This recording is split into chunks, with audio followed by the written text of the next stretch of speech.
Hello, അപ്പോഴേ ഇന്ന് നമ്മൾ കടയിൽ ഊണിന് തയ്യാറാക്കി കൊടുത്ത ഒരു പൈനാപ്പിൾ കറിയാണ് കേട്ടോ. അപ്പോൾ ഈ ഒരു പൈനാപ്പിൾ കറിക്കില്ല ആദ്യം തേങ്ങയുടെ ഒന്നും ആവശ്യമില്ല. നല്ല കൊഴുത്ത ഗ്രേവിയോടുകൂടി നമുക്ക് ഈ ഒരു പൈനാപ്പിൾ കറി ഉണ്ടാക്കാൻ പറ്റും. അപ്പോൾ ഇപ്പോൾ തേങ്ങക്കൊക്കെ ഭയങ്കര വിലയല്ലേ, അപ്പോൾ തേങ്ങയൊന്നും അധികം ചേർക്കാതെ തന്നെ ഉണ്ടാക്കാൻ പറ്റിയ പൈനാപ്പിൾ കറി ഒന്ന് കണ്ടാലോ. അപ്പം ഞാൻ ഉരുളി അടപ്പിലേക്ക് വെച്ച് കൊടുത്തിട്ടുണ്ട്. എന്നിട്ട് ഉരുളി ഒന്ന് ചൂടായപ്പോഴേക്കും കുറച്ച് വെളിച്ചെണ്ണ ഉണ്ടാ, അധികം ഒന്നും വയ്ക്കേണ്ട ആവശ്യമില്ല, ലേശം വെളിച്ചെണ്ണ വെച്ച് കൊടുത്തിട്ടുണ്ട്. പിന്നെ നമ്മളതേ പൈനാപ്പിൾ ഒരു 4 പൈനാപ്പിൾ എടുത്തിട്ടുണ്ടായിരുന്നു, അതേ അരിഞ്ഞതും കൂടി ഇട്ട് കൊടുത്തിട്ടുണ്ട് കേട്ടോ.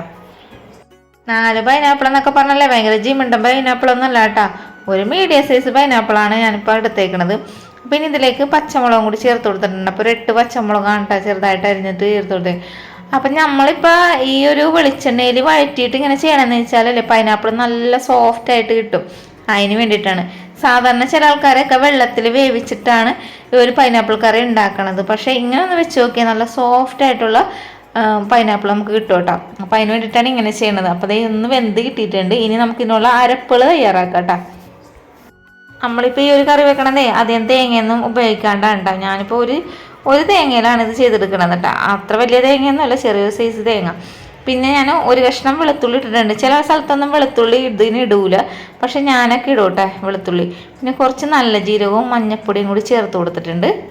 ഇനി ഇതിലേക്ക് തൈരും കൂടി ചേർത്ത് കൊടുത്തിട്ടുണ്ട്. അപ്പോൾ പാലൊക്കെ ബാക്കി തന്നെയാണെങ്കിൽ ഞാൻ എന്ത് ചെയ്യുന്ന അറിയാമോ, ഇതേപോലെ ഒരൊഴിച്ച് വെക്കും കേട്ടോ തൈര്. ചില സമയത്ത് മാത്രം അങ്ങനെ പാല് ബാക്കി വരുള്ളൂ, അപ്പം അങ്ങനെ ചെയ്ത് വെക്കും. ചില സമയത്ത് നമ്മൾ കടയിൽ നിന്നും വാങ്ങിക്കോട്ടെ. അങ്ങനെ അരച്ചത് ഞാനൊരു പാത്രത്തിലേക്ക് ഒഴിച്ചു കൊടുത്തിട്ടുണ്ട്.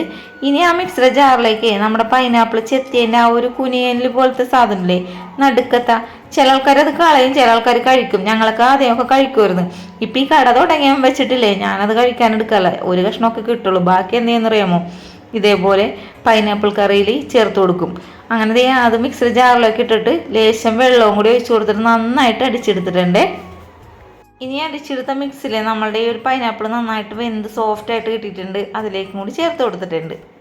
ആ പൈനാപ്പിളിൻ്റെ നടുക്കുള്ള സാധനമില്ലേ അത് കളയേണ്ട ആവശ്യമൊന്നുമില്ല. ഇതേപോലെ അരച്ച് പൈനാപ്പിൾ കറിയിൽ ചേർത്ത് കൊടുത്തിട്ടുണ്ടെങ്കിൽ പൈനാപ്പിൾ കറിക്ക് നല്ല ഗ്രേവി പോലെ കിട്ടും കേട്ടോ, നല്ല തിക്നെസ് ഉണ്ടാകും. അപ്പം ഞങ്ങളൊക്കെ ആദ്യം കഴിക്കുമായിരുന്നുണ്ടാ, കുറേ കഴിച്ച് കഴിയുമ്പോൾ നമ്മുടെ നാക്കൊക്കെ ചൊറിയുമായിരുന്നു. ഇപ്പം അങ്ങനെ ഒരു കഷ്ണമൊക്കെ കഴിക്കാൻ കിട്ടാറുള്ളൂ ശരിക്കും പറഞ്ഞാൽ ഈ ഒരു കട തുടങ്ങിയ പിന്നെ. ബാക്കിയൊക്കെ കടയിൽ വെച്ച് ഇതേപോലെ കറി ഉണ്ടാക്കുമ്പോൾ അതിലേക്ക് ഇട്ട് കൊടുക്കും. പിന്നെ ഞാൻ കുറച്ച് മുന്തിരി ഒരു 1/4 കിലോത്തോളം വാങ്ങിച്ചിട്ടുണ്ടായിരുന്നു, അത് കഴുകിയിട്ട് അതും കൂടി ഇതിലേക്ക് ചേർത്ത് കൊടുത്തിട്ടുണ്ട്. ഇനി തിളക്കാനൊന്നും അനുവദിച്ച് കൊടുക്കേണ്ട ആവശ്യമൊന്നുമില്ല. തിളമൊന്ന് പൊട്ടി വരുന്ന സമയത്ത് നമുക്ക് ഫ്ലെയിം ഓഫ് ചെയ്ത് കൊടുക്കാം കേട്ടോ. ഇപ്പോൾ നമ്മളുടെ പൈനാപ്പിൾ കറി ഏകദേശമൊക്കെ റെഡി ആയിട്ടുണ്ട്. നല്ല കുറുകിയ ഗ്രേവിയാണ് നമുക്ക് കിട്ടിയിരിക്കുന്നത് കണ്ട. ഇനി നമുക്കിതിൽ കുറച്ച് ഉപ്പ് ഞാൻ ആദ്യം ഇട്ടിട്ടുണ്ടെന്നത് നിങ്ങളെ കാണിക്കാൻ വിട്ടുപോയി. അപ്പോൾ പിന്നെ രണ്ടാമത് ഉപ്പ് നോക്കിയപ്പോൾ ഉപ്പിൻ്റെ കുറവുണ്ട്, അപ്പോൾ ഞാൻ കുറച്ചും കൂടി ഉപ്പ് ചേർത്ത് കൊടുത്തിട്ടുണ്ട്.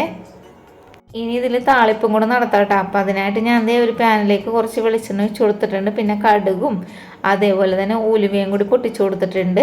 അപ്പോൾ അപ്പുറത്തെ അടുപ്പിൽ പപ്പടത്തിനുള്ള വെളിച്ചെണ്ണ വെച്ചേക്കണേണ് അനിയത്തി. ഇനി ഞാൻ ഇതിലേക്ക് കുറച്ച് വറ്റൽമുളകും കറിവേപ്പിലയും കൂടി ചേർത്ത് കൊടുത്തിട്ടുണ്ട്. പിന്നെ ലേശം മുളക് പൊടിയും കൂടി ചേർത്ത് കൊടുത്തു. അപ്പോൾ ഇത് അങ്ങോട്ട് ആ കറിയിൽ ഒഴിക്കുമ്പോഴേ നല്ല ഭംഗിയായിരിക്കോട്ടെ കിടക്കണം കാണാനായിട്ട്. അങ്ങനെ നമ്മുടെ പൈനാപ്പിൾ കറിയിൽ താളിപ്പ് നടത്തിയിട്ടുണ്ട്. ഒരുപാട് പേര് പിന്നെയും ചോദിച്ച് വാങ്ങിക്കഴിക്കുന്ന ഒരു കറിയാണ് കേട്ടോ ഒരു പൈനാപ്പിൾ കറി. അത്രയ്ക്ക് ഇഷ്ടമാണ് ഈ ഒരു കറി. ഈ കറി വെച്ചിട്ടുണ്ടെങ്കിൽ ഒട്ടും പോലും ബാക്കി ഉണ്ടാവില്ല കേട്ടോ, അതേപോലത്തെ ടേസ്റ്റാണ്. നമ്മുടെ കടയിൽ ഊണ് കഴിക്കാൻ വന്ന ആൾക്കാർ ഈ ഒരു കറി കൂട്ടിയിട്ടുണ്ടെങ്കിൽ ഈ ഒരു കറിനെ പറ്റിയുള്ള അഭിപ്രായം ഒന്ന് കമൻറ്റ് ബോക്സിൽ അറിയിക്കാൻ മറക്കരുത്. പിന്നെ ഞാൻ എപ്പോഴും പറയാറില്ലേ, വീഡിയോ ഇഷ്ടപ്പെട്ടാണെങ്കിൽ സപ്പോർട്ട് ചെയ്യാനും ലൈക്ക് ചെയ്യാനും ഷെയർ ചെയ്യാനും മറക്കരുത് കേട്ടോ കൂട്ടുകാർ. Thank you.